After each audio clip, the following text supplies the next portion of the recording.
Bonjour à tous, nouveau Quintet Plus sur l'hippodrome de Vincennes en ce vendredi 28 décembre. Il s'agira du prix du Touquet, une épreuve qui rassemble une seule promotion. J'ai placé en tête de ma sélection numéro 16 Elancio. Le cheval est en forme, il vient de se classer troisième d'une course référence, le prix général du Pommeau, le 15 décembre, sur ce parcours des 2700 mètres grande piste où il devançait plusieurs de ses rivaux du jour, une confirmation logiquement attendue. On lui posera le numéro 17 Popov, disqualifié ce jour-là. C'est un cheval qui n'a pas gagné depuis plus d'un an, date d'un succès enregistré justement sur le tracé qui nous intéresse. Je le pense donc capable de se racheter. Le numéro 6 dans cette épreuve, c'est Enjôleur Léman. Attention à lui, il a également été disqualifié dans la course référence, mais auparavant, il avait pris une bonne quatrième place dans un quintet. C'était a priori une valeur qui l'autorise ici à bien faire. Le numéro 5, Enzo Viva, est en forme, troisième du prix de l'an récemment, où il devançait notamment Enjôleur Le Mans, qu'il retrouve ici.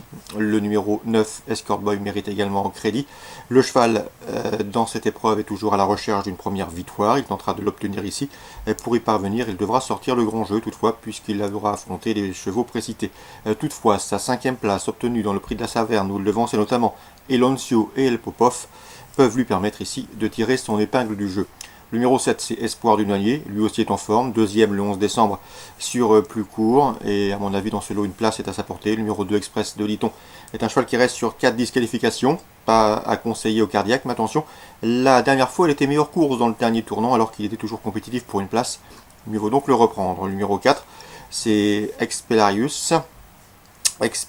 c'est ça bien, qui s'est permis le luxe de signer 4 succès consécutifs durant l'été, qui est en forme. Il vient de se classer 3e à Vincennes dernièrement, où il terminait tout près d'Espoir du Noyer qu'il retrouve ici. Dès lors, un accessible peut lui revenir. Résumé chiffré pour ce quintet du vendredi 28 décembre. 16, 10, 6, 5, devant le 9, le 7, le 2 et le 4. Suite du programme, toujours à Vincennes, dans la 5e course pour amateurs, j'aime beaucoup le 13, Barrio Josselin, un cheval de qualité, il a remporté son quintet en début de meeting. Ici, le lot est à sa portée, il devrait pouvoir en tirer profit, d'autant qu'il sera arrivé par un amateur chevronné. On lui posera les compagnons d'entraînement, le 16, Ustinov du Vivier, le 15, Aliénor de Gaudrel, des chevaux qui ont des titres à faire valoir à Vincennes, bien évidemment, mais dans des lots bien composés.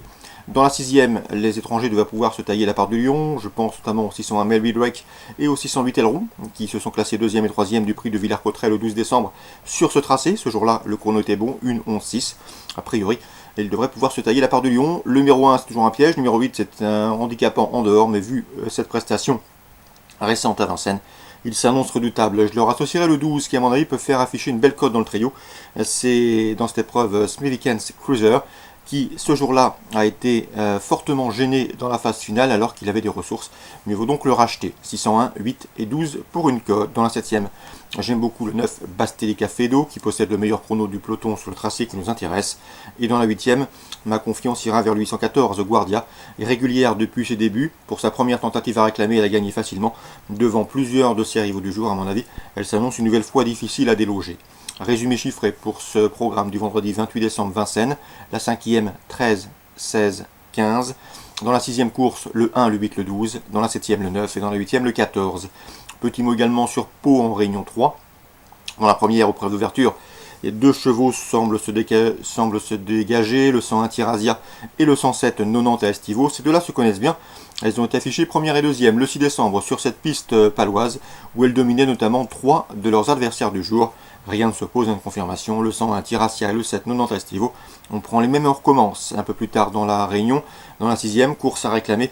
J'aime beaucoup le 2 Van Gogh du Gradis, un cheval qui se plaît tout particulièrement sur la piste de Pau, qui apprécie les pistes lourdes. Et sachez également qu'il connaît bien cette épreuve, il l'a remporté l'an dernier. Donc à mon avis, il peut parfaitement conserver son titre pour parvenir à ses fins. Il lui faudra notamment se défaire du 601 Telenomi en forme. Un Telenomi qui vient de s'adjuger un steeple sur ce même hippodrome palois. C'était à réclamer le 6 décembre, c'est a priori son principal opposant. 602, 601 pour un éventuel jumelé gagnant placé.